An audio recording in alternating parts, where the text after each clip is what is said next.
tere, mina olen Loona Esmiin ja me oleme siis minu kanalil, et teha üks väike What I Eat in a Day video. Ja seda siis sellepärast, et esiteks mulle meeldib lihtsalt toidust rääkida, sellest pilte teha, seda filmida nagu välja tuleb. Ja teiseks, kuna ma olen siis täna päev otsa kodus, ma ei pea kuhugi jooksma, et ma teen paar artiklit, kirjutan valmis ja siis mul on aega ka siin vahel filmida, mida ma endale valmistan. Ja üldiselt kõik need toidud, mida te siis täna näete, on hästi lihtsad toidud. Need on umbes 5 minutit, õhtusöögi koha pealt ma tegelikult ei tea. Et need on üsna lihtsad toidud, need saab igaüks kohe järgi teha. Lihtsalt võib-olla siis saate paar nippi või paar ideed, et mida proovida või kuidas mingeid asju teha. Et siin ei ole mingit väga sügavat mõtet, see on lihtsalt just for fun. Kui teile meeldib toit vaadata, mida inimesed söövad, siis te saate vaadata, mida mina söön. Alustamegi sellest, et mida ma esimesena hommikuks söön, on siis kaeraelvepuder ja ma teen seda mikrolaine ahju abil, ehk see saab väga ruttu valmis. Täna hommikul tahan ma teha endale siis kaeraelveputru ja ma ostsin endale sellise paki. Ma ei ole seda varem kunagi proovin, aga see on siis põhimõtteliselt kiirkaeraelved, mis peaks 0 minutiga valmis saama. Ja siin on siis 6 sellist väikest pakikest sees ja ma teen siis koos mandlipiimaga selle valmis. Ja ma lasen selle nüüd siis soojaks. See on siis väike nipinurk neile, kes ei taha pudrupotte pesta. Peaks paisuma. Siin on siis näha, et on vaarikud sees.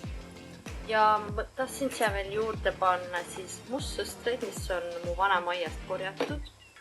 Põhimõtteliselt see nüüd juba näeb välja nagu puder.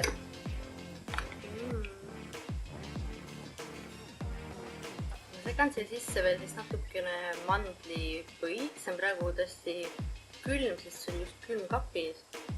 Aga ma arvan, kui ma seda piisavalt segan, et siis see läheb siin sees sulab ülesse.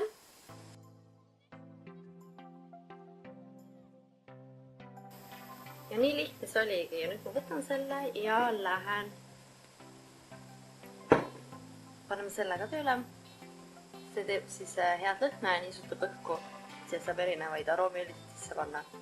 Seda pole eriti näha, kuidas ta töötavad. Pimedas on palju paremini näha. Kuna ma sõin neid pudrusid juba 2 tükki ära, siis ma lõunasöögiks ei kavatse nagu midagi palju süüa. Mul on siin energy bar, ehk see siis annab energiat natukene. Või miks see mul silma jäi on see, et siin on nagu no sugar, mis on siis viimasel ajal ma leian, et on oluline järgida. Ja siis teiseks on mul siin mandariinid. Et ühesõnaga, see ongi kõik, mida ma siis kavatsen lõuna jooksul süüa ja ma arvan, et ma nälga kindlasti ei jää. Võib-olla ma võtan ühe mandariini juurde, et praegu tõin neid ühe süüa.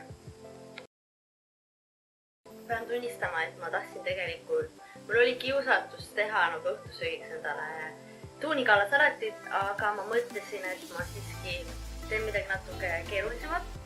Ma ei oska nüüd seda seletada isegi, mis see on siis täpsemalt, et võtan siin välja, mis ma vaja on. Siin on Brüsseli kapsad, siis on pataat, siis tuleb kana, kanafilee, õun ja midagi peaks veel minema ju. Ei, see on kõik praegu.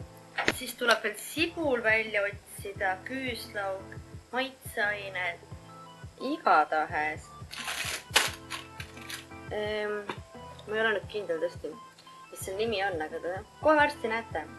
Ja kõige esimese asjana ma panen puljonkivi keema, sest et ma otsustasin, et ma kasutan tavalisi puljonkipuubikuid. Kuigi tegelikult ma tean, et poest saab ka mingisugused pakki, kus on valmis puljon, aga ma ei tea, see tundus hetkel nagu mõistlik ost. Aga nüüd mul muidugi läheb rohkem aega. Mulle tundub, et kana on see, millest nüüd jätkama peaks. Tundub nagu mõistlik idee. Ja lõikan selle tükkideks. Siis ma pean veel bataadi tükkideks lõikama. Ja muidugi õunakene. Mulle meeldib, kuidas mul alati asjad lendavad, kui ma neid asju filmin. Ja siis Brüsseli kapsas ka. Siin on vanamõtstav.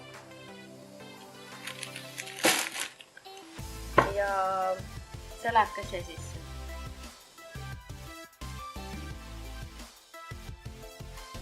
Seda on väga raske ühe käega teha. Panin see vahele veits või võtsin natuke õli ka oleks, või siis rasva nii-öelda. Võid midagi muud panna. Ma arvan, ma jätan selle juba praadima siia ja ma ise lõikan siis muud asjad ära vahepeal.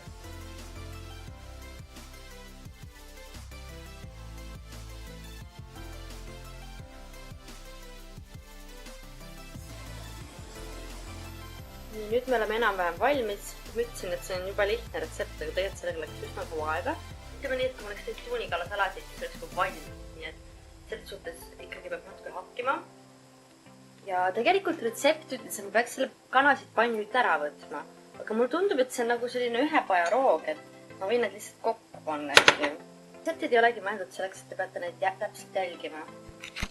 See on ikkagi nagu siuke loominguline töö. Mu meelest see näeb juba praegu päris ilus välja.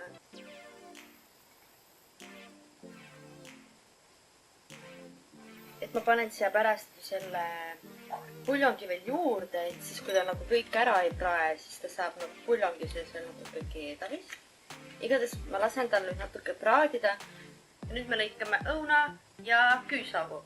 Need on need kõige rohelisemad õunad, nii Granny Smith, midagi sellist. Neid soovitati kasutada siin sees.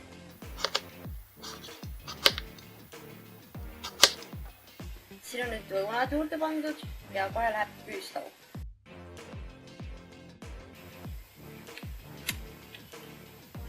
Nüüd ma panen siin sisse natuke tüümiani. Funny story, ma tegelikult ostsin nagu potis tüümiani endale ja siis ma jõudsin koju, et seda enam polnud mu kotis. Ma ei tea, kas ma jätsin selle poodi või ma siis kaotsin selle ära, siis ma käisin vahepeal veel Jyskis, aga igatahes seda polnud enam ja siis ma pidin uue ostma. Aga no võib-olla see on hea, sest et ta nagu pakis püsib kauem alles mul. Aga igatahes ma pidin 2 korda poes käima. See lõhnab tegelikult suht tugevalt, nii et võib-olla see on täitsa okei.